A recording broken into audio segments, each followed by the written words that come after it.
안녕하세요. 뻔뻔한 남자친구와 그의 어머니로 인해 파혼하게 된 여성입니다. 저는 홀어머니 밑에서 자랐습니다. 어머니께선 피아노 과외를 하시며 저를 키우셨어요. 아버지는 제가 10살 때 사고로 돌아가셨거든요. 사무실 사람들하고 연말 회식을 하고 오기로 되어 있었는데 아무리 기다려도 아버지가 집에 오지 않으시더랍니다. 어머니 말씀이 평소와 달리 몹시 느낌이 안 좋으시더래요. 그리고 새벽동이 틀 때쯤 경찰로부터 연락을 받으셨지요. 남편이 교통사고가 나서 지금 병원에 있는데 상황이 좋지 않으니 빨리 오라고요. 어머니는 그때도 설마 그게 마지막일 거라곤 생각하지 못하셨답니다. 그래서 절 데려가지 않으셨대요. 하지만 아버지는 결국 일어나지 못하셨고요. 운전자 말에 의하면 술에 취한 아버지가 도로가에 누워 있었답니다. 게다가 실제로 아버지와 같이 일하던 몇몇 직원들이 아버지가 맥주를 드시는 걸 봤다고 증언하면서 상황은 운전자에게 유리해졌지요. 무엇보다 벌써 20년도 넘은 이야기입니다. 그때는 지금처럼 시스템이 잘 갖춰져 있지 않았기 때문에 정확히 어떻게 된 상황인지 알기가 어려웠어요. 상황이 억울했지만 어머니 말씀이 거기에만 매달려 있을 수가 없으셨답니다. 갑자기 아버지가 돌아가셨으니 먹고 사는 걱정이 더 컸다고요. 결국 어머니께선 피아노 과외를 그만두셨고 외할아버지의 도움으로 작은 호프집을 여셨습니다. 재산이 꽤 있으셨던 외조부모님께선 둘째 딸인 어머니를 불쌍히 여겨 어떻게든 도움을 주시려고 했대요. 하지만 이 사실을 눈치챈 이모와 삼촌들이 난리가 났었다네요. 남편 죽은 게 자랑이냐고 재산을 거기다 몰아줄 생각을 하느냐고요. 그랬다간 당신들은 연을 끊겠다고 협박까지 하고 들었으니 외할머니와 외할아버지도 어떻게 달리 방법이 없으셨겠지요. 그나마 두 분이 이모와 삼촌들을 어르고 달래서 어머니께 호프집이라도 해주실 수 있었다고 들었습니다. 그렇다 보니 제가 외가 친척들에게 기댄다는 건 상상하기 어려운 일이었지요. 잘할 수 있을까라는 우려와 달리 호프집은 문전성시를 잃었습니다. 당시 저희 어머니께선 당신만의 특제 소스를 찍어 먹는 꼬치구이를 판매하셨는데 이게 대박을 쳤거든요. 덕분에 10평 남짓으로 시작한 호프집은 금세 2배 이상으로 커졌고 지점도 2개로 늘었습니다. 호프집을 한 지 4년 만에 어머니는 외할아버지에게 받은 도움을 모두 갚으셨고 10년 차에는 집을 사셨어요. 30평대에 새로 지어진 아파트였지요. 그리고 이사를 한 첫날 밤 제가 본 건 혼자 소주를 드시던 어머니의 모습이었습니다. 훌쩍훌쩍 아버지 사진이 든 액자를 앞에 세워두고 혼자 말없이 소주만 들이키셨지요. 그런 어머니께선 정확히 집을 사고 2년 만에 세상을 떠나셨습니다. 장사 준비를 하시다 쓰러지셨는데 몇 시간 만에 발견이 되셨거든요. 손도 못 써보고 그렇게 보내드렸습니다. 제 나이 22살이었고 그렇게 완전히 혼자가 되었지요. 물론 외할아버지와 외할머니께선 이딱한 것을 어쩌냐며 이젠 당신들이 제 부모가 되시겠다 했지만 극구 사양했습니다. 저도 어엿한 성인이었고 무엇보다 이모나 삼촌들에게 시달릴 걸 생각하니 차라리 혼자가 낫지 싶었거든요. 하지만 그때부터 저는 우울증을 앓게 되었습니다. 제 발로 병원에도 가고 했지만 별로 도움이 되는 것 같지 않았어요. 어머니가 운영하시던 가게에는 발도 들이기 싫더군요. 어머니의 차가운 마지막이 자꾸 생각이 났으니까요. 결국 어거지로 반년을 끌고 오다가 전부 다 정리했습니다. 그 사이에 저는 대학도 졸업했어요. 어머니가 돌아가신 해부터 성적 관리가 전혀 안 돼서 취업은 물 건너간 상황이었습니다. 그리고 취업을 한다고 해도 이 상태로 일을 제대로 할 수 있을 것 같지도 않았고요. 고민 끝에 어머니 가게를 정리한 돈으로 작은 카페를 열었습니다. 하지만 제 우울증 증상은 도통 나아지질 않았고 친구들은 이런 저를 딱하게 여겼습니다. 그러던 어느 날 한 친구가 저에게 술이나 마시자고 연락을 해왔더라고요. 어머니까지 돌아가신 이후로 사실 종종 혼술을 마시곤 했습니다만 결국엔 외로움만 더 커지더라고요. 그래서 술을 멀리하던 중이었는데 친구 말로는 여럿이서 마시면 좀 다를 거랍니다. 사실 그 무렵에는 제 우울증이 정점에 이르던 시기였습니다. 어떻게든 혼자 있는 시간을 피하려고 노력하던 때였지요. 그래서 나가게 된 자리였습니다. 저를 포함한 5명이 있었는데 그중 유난히 한 사람이 저에게 관심을 표현했습니다. 지금의 제 남자친구였어요. 남자친구는 저보다 8살이 많았고 그래서인지 또래들과 달리 어른스러운 사람 같았네요. 술자리 이후로 2~3번 더 만나면서 데이트를 하게 되었고 한동안 느끼지 못했던 즐거움이라던가 행복함을 잠깐씩이나마 느낄 수 있었어요. 술자리를 주선했던 친구도 좋은 집안에 능력 있는 오빠라며 잘 만나보라고 저를 부추겼습니다. 저희는 얼마 지나지 않아 사귀는 사이가 되었고 솔직히 털어놓자면 저는 많은 부분을 남자친구에게 의지했습니다. 남자친구의 부모님은 2분 다 교육자셨고 남자친구는 중견기업 인사팀에 근무하고 있었어요. 부모님의 교육자라서 그런지 남자친구의 말투는 늘 뭔가 저를 가르치려는 듯 했습니다. 또한 회사 일은 어찌나 바쁘던지 걸핏하면 연락이 되지 않았는데 그 점은 저를 정말 미치게 했습니다. 그럴 때면 자꾸 돌아가신 부모님 생각이 났거든요. 연애 초반에 이미 남자친구에게 제 사연을 허심탄회하게 털어놓았는데도 남자친구는 도통 그 버릇을 고치지 못했습니다. 그렇다 보니 한 달에 1~2번은 꼭 싸우게 되었지요. 그럴 때마다 남자친구는 저에게 헤어지자고 말했고 지금 돌이켜보면 참으로 후회스럽습니다만 저는 남자친구를 붙잡았네요. 그렇게 사귄 지 2년이 되어갈 무렵 남자친구가 저에게 프로포즈를 해왔습니다.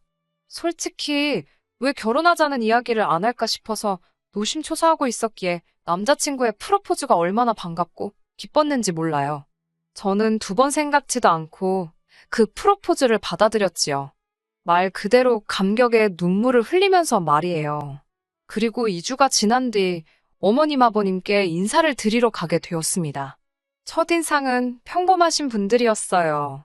2분 다 교육자셔서 그런지 말투도 교양 있고 제가 불편할 법한 이야기는 하지 않으시더라고요. 그러다 저희 부모님 이야기가 나왔습니다. 저는 솔직히 당연히 알고 계실 줄 알았는데 2분 다 표정이 전혀 모르시는 눈치더라고요. 힘들었지만 제 입으로 2분 다 안 계시단 이야기를 전해야만 했지요. 그런데 그때부터 뭐랄까요? 공기가 달라졌다고 할까요? 아버님은 그래도 떨떠름한 표정이시긴 했어도 몇 마디 더 걸어주셨지만 어머님은 아예 저를 쳐다도 안 보시더라고요. 그렇게 인사를 드리고 나오는데 참 서러웠습니다. 남자친구도 눈치를 챘는지 어머님께서 아마 당황하셨을 거고 동시에 제가 안쓰러워서 표정 관리를 못하신 걸 거라며 저더러 자격지심이랍니다.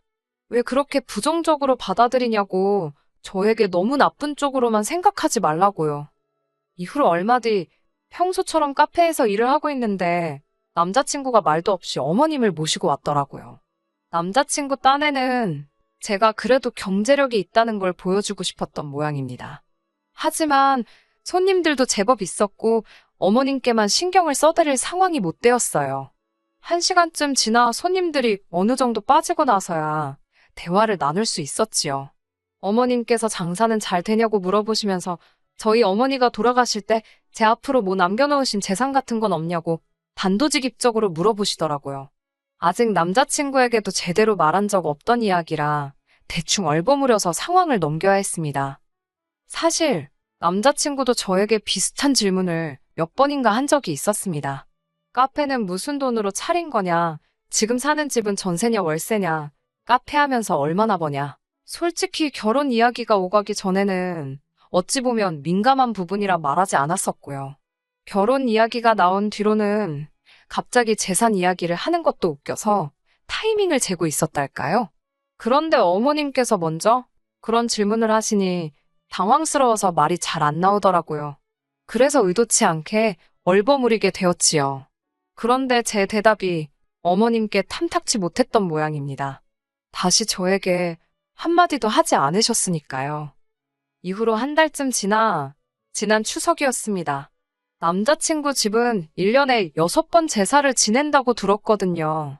어찌됐건 결혼하겠다고 인사도 드린 상황이고 명절에 혼자 집에 있는 것도 내키지 않았습니다. 그런 제 마음을 안 건지 남자친구가 이번 추석에는 어머님 좀 도와드릴 수 있겠냐고 묻더라고요. 다른 여자들은 어떻게 생각할지 몰라도 저는 남자친구의 제안이 고마웠습니다. 저는 흔쾌히 좋다고 했어요. 그리고는 추석 전날부터 가게 문 닫고 남자친구 본가에 머물면서 시장 가서 장 보는 것부터 청소까지 하루 종일 꼬박 도와드렸지요.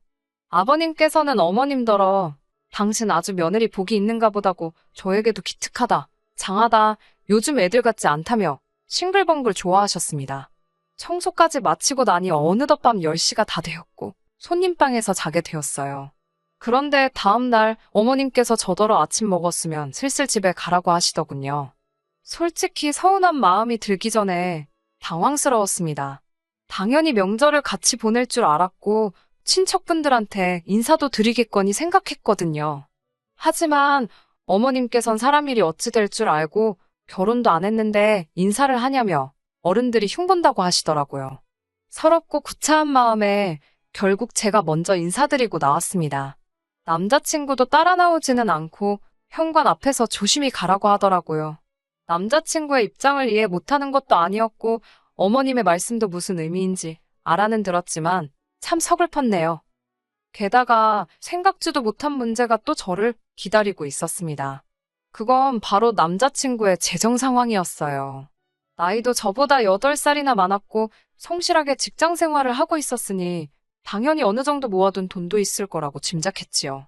하지만 남자친구 말이 저와 만나는 동안 여기저기 투자를 하면서 생각지 못한 손해를 많이 봤답니다. 저를 행복하게 해주려다 그랬다나요? 어이가 없어서 정확히 그래서 얼마가 남았냐 물으니 4천만 원이 전부라 했습니다.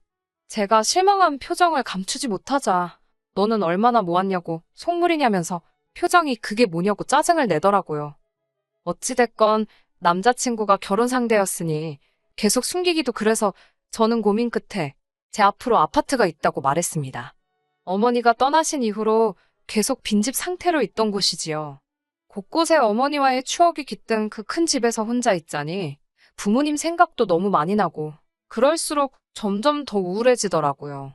그래서 팔찌도 새를 주지도 않고 비워둔 상태였어요. 하지만 결혼을 앞둔 마당에 더는 숨기면 안 되겠다 싶었습니다.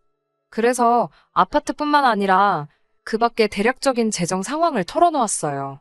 제 이야기를 들은 남자친구는 얼굴에 화색이 돌더군요. 지금까지 그 이야기를 왜 안 했냐며 저더러 맹출합니다. 저는 혹시나 남자친구가 쓸데없는 생각이라도 할까 싶어 미리 그 아파트는 팔지 않을 거라고 확실히 못을 박았어요. 정리할 생각도 없고 마음의 준비도 안 되었다고요. 남자친구는 누가 언제 그 아파트 팔자고 했냐며 걱정 말라 했고요. 그리고 며칠 뒤, 그러니까 지금으로부터 2주 전 주말에 있었던 일이에요. 카페 휴일이라 모처럼 집에서 쉬고 있는데 남자친구가 전화를 걸어왔어요. 어머님께서 병원 진료 때문에 서울에 올라오셨는데 저더러 좀 태우러 와달라더군요. 전화기 너머로 들으니 어머님이 바로 옆에 계신 것 같아서 싫다 소리를 못했지요. 그렇게 어머님과 남자친구가 있는 병원으로 차를 끌고 갔습니다. 두 사람을 태우고 어디로 갈 거냐 물으니 어머님께선 갑자기 제가 물려받았다는 그 아파트에 한번 가보자입니다. 떨떠름하기도 했고 일단 점심은 어쩌시냐고 물으니 아파트만 봐도 배가 부를 것 같다면서 아파트로 가라셨습니다. 어머님께선 전과 달리 저에게 계속 말을 거셨습니다. 이런저런 질문도 하셨고 그러다 물려받은 재산이 얼마나 되는지 물어보시더라고요. 저는 얼떨결에 대답을 했고 어머님께선 남자친구와 마찬가지로 왜 진작에 이야기하지 않았냐며 돌아가신 저희 부모님이 저를 많이 사랑하셨던 모양이랍니다. 그 말이 왠지 제 귀에는 곱게 들리지가 않았지만요. 그렇게 40분쯤 달려 아파트에 도착했습니다. 어머님께서 자꾸 들어가 보고 싶다고 하셨지만 제가 그건 싫다고 완곡하게 거절을 했어요. 그러자 어머님께선 의심스러운 눈초리로 확실히 제 집 맞냐입니다. 어이없는 질문에 짜증이 좀 났지만 어머니와의 추억도 있고 해서 아직 다른 사람을 들일 마음의 준비가 안 되었다고 말씀드렸네요. 그러자 어머님께선 어차피 곧 우리 다 이 집에 들어와서 살 건데 아직도 그래서 어떡하냐입니다. 제가 당황스러워서 무슨 말씀이냐고 되물으려는데 남자친구가 제 말을 막으려는 듯 다른 주제를 꺼내더라고요. 찝찝했지만 일단은 대충 넘어가야만 했지요. 그리고 비로소 그 다음날이 되어서야 남자친구와 이야기를 나눌 수 있었습니다. 남자친구가 전화를 받자마자 제가 어제 그게 다 무슨 소리냐고 물었어요. 다 들어와서 산다는 건 무슨 소리며 내시라니? 그러자 남자친구가 자기가 제 점수 좀 따려고 제가 결혼하면 제 아파트에서 어머님 아버님을 모시고 살겠다 했다고 거짓말을 했답니다. 그러면서 이참에 한번 생각해 보래요. 멀쩡한 아파트를 두고 뭐하러 오피스텔 살면서 생돈을 버리냐고요. 그리고 어머님 아버님 두 분 다 이제껏 아파트에서 한 번도 살아본 적이 없으시다며 너무 좋아하실 거랍니다. 남자친구가 떠드는 소리를 듣고 있는데 제 마음이 엄청난 속도로 차갑게 식으면서 동시에 냉정해지더라고요. 갑자기 제가 물려받은 게 있다는 이야기를 듣고 다정해지신 어머님이 솔직히 어이가 없었고 자기 멋대로 거짓말을 해놓고선 절 설득하려 드는 남자친구도 한심해 보였지요. 저는 남자친구에게 이렇게까지 해서 할 결혼인지 모르겠다고 다시 생각해보자 했습니다. 그러자 남자친구는 자기가 판을 다 깔아놨는데 뭐가 문제냐고 따지더군요. 비로소 당당히 허락받고 결혼할 수 있게 되었는데 저더러 정신 차리라나요. 저는 지금 아주 멀쩡하다고 진심으로 헤어지자 했네요. 남자친구는 어이가 없다며 못 들은 걸로 하겠답니다. 그러면서 저더러 어머님 입장에서 생각해 보래요. 아들 다 키워놨더니 부모도 없는 여자랑 결혼하겠다고 드는데 속이 안 상하겠냐고요. 그래도 이제나마 다행히 어머님 아버님께서 속상한 마음은 접고 저를 받아주신다는데 왜 고마운 줄을 모르냐며. 고맙긴 개뿔 뭐가 고맙냐 했습니다. 막말로 내가 지금 팔려가는 거냐고 돈 앞에 아무리 장사 없다지만 사람 그렇게 무시하실 때는 언제고 어제는 하루 종일 웃으시느라 광대뼈가 내려오질 않더라고 써붙였어요. 그리고는 더 말하기도 싫다고 내가 눈이 삐었던 것 같다고 전부 없던 이야기로 하자 했네요. 그러자 남자친구가 저더러 후회 안 하냐입니다. 이렇게 지금 가면 자기 부모님한테 다 말씀드릴 거고 그러면 자기랑 영영 결혼 못할지도 모른다길래 그러라 했습니다. 너랑 결혼하고 싶은 생각 이젠 쥐씨할 만큼도 없다고요. 더 어이가 없던 건 그 다음 날이었습니다. 어머님께서 연락도 없이 제 카페로 찾아오셨더라고요. 헤어지자 그랬다며 저더러 갑자기 그러는 이유가 뭐냐입니다. 솔직하게 말씀드렸어요. 모시고 살 생각도 없었고 그 아파트는 계속 비워둘 거라고요. 제 마음 힘든 날 가서 쉬는 그런 곳이라고요. 그러자 어머님께선 조근조근한 말투로 제 생각이 얼마나 어리석고 비경제적인지 설명을 하시기 시작하셨습니다. 어른이 말씀하시니 예의상 처음엔 듣고 있었지만 결국 아들 간수나 잘하시라고 했네요. 알고 계신지 모르겠지만 다 말아먹고 꼴랑 사천 들고 여자한테 결혼하자는 사람이라고요. 그 나이에 사천밖에 없으면서 젊은 여자 재산이나 탐내면 어떤 정신 나간 여자가 좋다고 하겠냐고 그동안 제 속에 있던 말이 저절로 튀어나가는 것 같았지요. 그리고 어머님도 교육자시라면서 인격 수양 좀 하시라 했습니다. 남의 돈 욕심내는 어머님 밑에서 학생들이 뭘 배우겠냐고 학생들이 불쌍하다고요. 그러자 어머님 얼굴이 울그락불그락 벌개지더니 저란데 치기라도 하시려는 듯 손을 올리셨어요. 저도 지지 않고 벌떡 일어서서는 남의 영업장에서 추태 부리지 말고 나가시라 했습니다. 이후로 남자친구로부터 몇 차례 연락이 왔습니다. 울었다 웃었다, 사랑한다 했다가 가만 안 둔다고 했다가 결국 지금은 잠잠해진 상황이에요. 헤어졌다는 사실을 받아들인 거겠지요? 흉흉한 세상이라 당분간은 몸조심하면서 지낼 생각입니다. 어떤 사람이건 간에 원래 눈 돌아가면 무슨 짓을 할지 모르잖아요.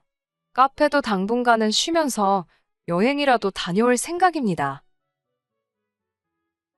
끝까지 들어주셔서 감사합니다. 오늘의 사연은 여기까지입니다. 구독과 좋아요, 알람 설정 부탁드리고 더 좋은 사연으로 다시 찾아뵙겠습니다. 감사합니다.